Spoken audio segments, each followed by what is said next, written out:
Alright, Hades Omega here. This is my accommodations for tonight. It's a shared room in Yamanakako. It's a nice big house. It's just a room with the tatami mat and some futon stuff. And it is freezing right now in Yamanakako, so yeah, this is where I am. I've been the covers. I don't know, I'm so tired, dude. So alright, I'm gonna switch to third person view here. I'm gonna try something different today. I'm gonna shoot third person. So yeah, so this is my second ride day in Japan, and it went pretty much the same as it did last year. I wasn't it's just so much stuff to do in Hakone, and I just ran out of daylight. It gets dark at like 5 here, and yeah, 5 o'clock. That's just not enough time to see all the stuff I wanted to see. I pretty much saw everything that I didn't see before, though. So I visited new places, and I prioritized that, especially like Owakudani. Owakudani was awesome. Totally worth it. You should go there, check it out. I won't lie, like I think I might have spent like 2 hours at Owakudani. It's not really a big place, but there's a lot to do, and lots to take pictures of. But yeah, it's like it kind of smells like a hot spring, but like times 10.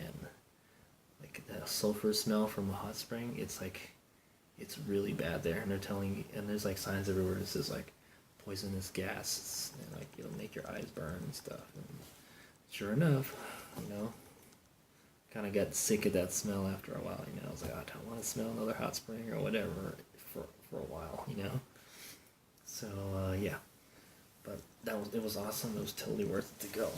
I'm glad I came back to see it. I went to the Hakone Visitors Center, and I went to the Visitors Center first, is what I did. And then after that, what did I do? Then I went to Owakudani. But before that, I got money at 7-Eleven. But I'm not going to get into too much detail with that. I think it was about 1,300 when I stopped, when I left Owakudani. So yeah, I stayed there a while. Oh, okay. I went to the Hakone Open Air Museum, and that was that. The Open Air Museum is huge, dude. Like, I saw almost everything, and it took me like pretty much 2 hours.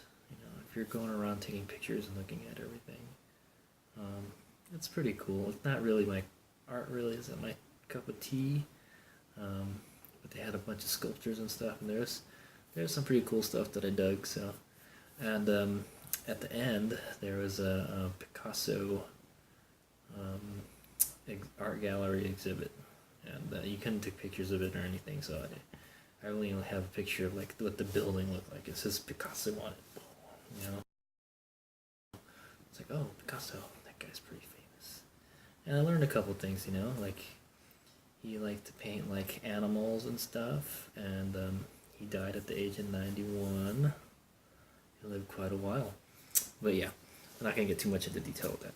There's also like a Mercedes cafe there. It's kind of cool. They had 2 Mercedes on display. Like they were like art pieces. It's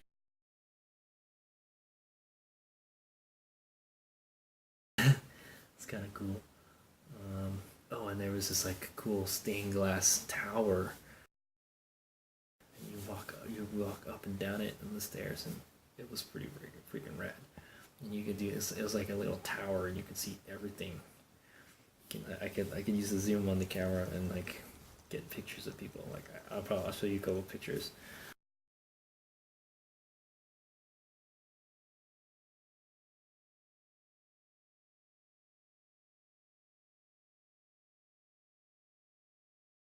And then so after that I was gonna go see the shrine up on the mountain. I think it's called Mototsumiya. It didn't say anything about it. But yeah. So before that, I think I went back to the visitor center to get Evangelion fans, like Hakone Evangelion fans, so a fan.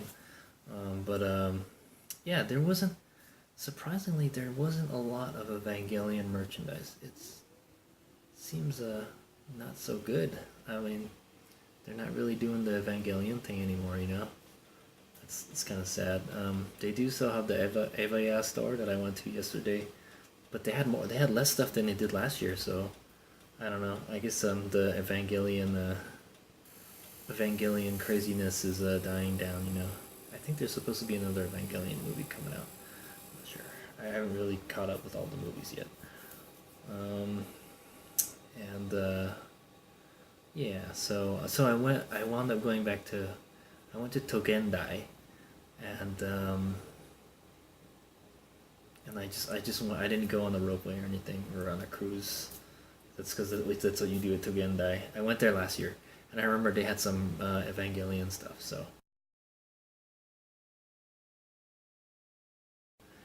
I went back there, and I went to the little gift shop, and they had some Evangelion stuff, but there were like those kind of like souvenir confectionaries is what they are. They're like little manju things, and like and I just had a picture of like Rei or Asuka on it, and then like you'd have to rip it open. I'm like, oh, I guess you could very slowly open it so you don't rip the artwork. But I was like, nah, it's okay. I'm not really into those. So I wound up getting like it's a little keychain thing. It's like a cell phone keychain thing, ornament, and it was of a pen in the onsen. It's funny. I didn't see anything else like that, so I got that. And then I found some like little Tomica cars. I've been kind of collecting Tomica, those mini cars. They're like kind of Hot Wheels sort of, but it's like a Japanese version of Hot Wheels. And I was hoping I could find a Galant VR4. I bought 2 of them. If I could find some locally, we'll get some more. But yeah. What was the cars I got? I don't even remember what the car I got. There was like 2 of them I got. I almost got a CRZ that was like a safety car, but I was like, it's kind of darky looking. Anyway, after that, I went to Matotsu Sumiya, and I followed this one-piece bus for a while, and it was just like, it's so slow, It's kind of cool though. And then I went down to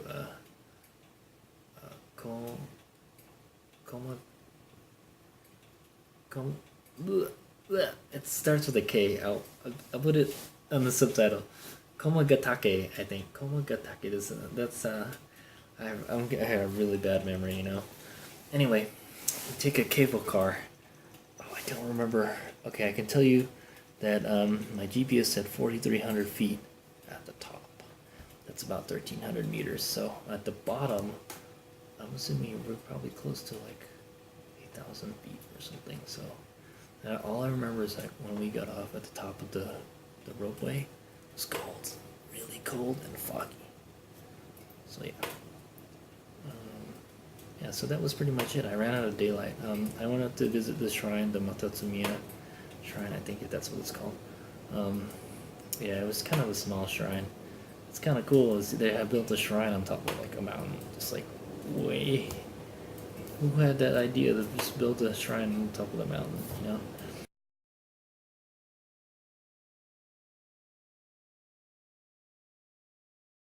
But I think Matatsumiya is probably Komagatake was probably like the highest peak or something. That's probably why they put it there, But I'll read up on it. I'll check the Wikipedias and everything. But it was pretty cool. But so what I had planned to do is go back to visit the Hakone Shrine again. But like last year, I ran out of time. I ran out of sunlight. And I was like, I kept on telling myself, no, I really want to ride Hakone Pass, Hakone Skyline, but didn't happen again. It would have happened in the dark. So I wound up taking a different road that I'd never taken before. It's called Otome Pass, and it's actually it's a faster way to get around Hakone Pass. Hakone Pass is like, it's twisty, man, super twisty. But of course, Otome Pass is easier to drive, so lots of traffic. So it wasn't that fun, and it was freezing. And then I just have to drive all the way here to Yamanakako in the dark and cold, 5 degrees Celsius, cold. I have to stick my hands on the engine cases to get them warm whenever I stopped. So yeah, that's what happened today. So what I'm thinking tomorrow is, since I'm going south first. I'm going south. I'm gonna go clockwise around Mount Fuji to Kawaguchiko, and then head home the next day. So I'm thinking is maybe I'll go up Hakone Skyline Road up to maybe the toll booth, and I'll turn around and go down it, and then I'll be on my merry way around Mount Fuji. So yeah, I don't really know what to see around Mount Fuji. I had a list of stuff that I wanted to see, but I'm not too sure like where each one is in relation. Like, I should probably look that up or something. Since I'm going counterclockwise, obviously I want to do all the stuff that's like south of Mount Fuji first. But yeah, it might be cold and snowy. Jonathan suggests I don't take the road up to Mount Fuji. There's a really twisty road that goes up there from the south. I don't really know what's up there, but maybe it's time to find out. We'll see. Don't have a whole lot of time. So my plan is tomorrow is to go around Mount Fuji, probably just do as much stuff I can along the way, and then when it gets dark, do the same thing, just jet on over to Yamanakako. So hopefully I can at least get halfway around Mount Fuji, seeing everything, and it should be a good day. So far I'm pretty satisfied with this trip, and the sun came out today. Yes, the sun came out today. So what better day, Mount Fuji was kind of playing. Fuji-san was playing peekaboo with the clouds. It was just clouds would come over, cover it, and then it would disappear. I got a pretty bomb picture of Mount Fuji, and I paid for it. These guys take pictures with your camera, and they have their own camera, and they make a commemorative photo for like, was it like, it was like 1,010 or something, or 1,100 yen. It's like $10 for a picture. That's kind of expensive, but well, whatever. Like, I don't think I'm ever gonna come back to Owakudani. So like, I pretty much seen everything I want to see in Hakone. So pretty much. I mean, it would be nice to go on the cruise, and I've seen pretty much everything. So I don't think I'm gonna go back to Hakone again. I'm gonna go venture off other places in Japan. But if I had some friends that wanted to go, I would show them around Hakone, since I kind of know my way around it now. It's a great place. I think if you wanted to see everything, 2, even 3 days Hakone. There's just a lot of stuff to see and do in Hakone. Yeah, 2 or 3 days. But I did it 2 full days, and I saw pretty much everything I want to see. So I'm pretty happy with that. So that's it. That's today and tomorrow's plan. I'm going to be talking about the bike, the FJ09. I've really got to ride it a little more. I'm going to do a little more in-depth ride review if I can find some time, some daylight, I like to do it on the bike, But it's doing okay. It's a big bike. I'm realizing how heavy that beast is. Especially when it's fully loaded with gas. It holds a lot of gas. I just pumped it today, and it took in like 10 liters. 10 liters, that's about like 4-5 gallons, something like that. I put the actual thing on the bottom, the subtitle, the conversion. But yeah, it's a beast. Um, for like twisty stuff, really tight stuff, the FJ is just, it's too big. It's too big. It doesn't want to turn fast enough. It's got the longer wheelbase. It's not. It's a little unwieldy. That's what I'll say. For long distance riding, yeah, for long distance riding, if you really need to churn the miles, you're doing like a lot of freeway or just lots of sweeping. Like a lot of the sweeping toge, like Ashinoko Skyline. Oh man, it carves that up like a turkey. The really tight stuff, like was it Yugawara Pass, or no, the Tsubaki line. Tsubaki line. It's a handful of that kind of stuff. You really gotta just baby the throttle a little bit, you know. And like B mode. B mode is my favorite. I've just used B mode for everything. Because it has the smoothest throttle, you know, and you don't really ride that fast in Japan. But the bike has a load of power. It's more power than I need. So yeah. But I mean, it carries the weight okay, you know. You can definitely feel it with the extra the luggages and stuff. But it's not bad. It's got limitless power, it seems. And the exhaust sounds good. But anyway, I'll do an in-depth review on it later. HadesOmega.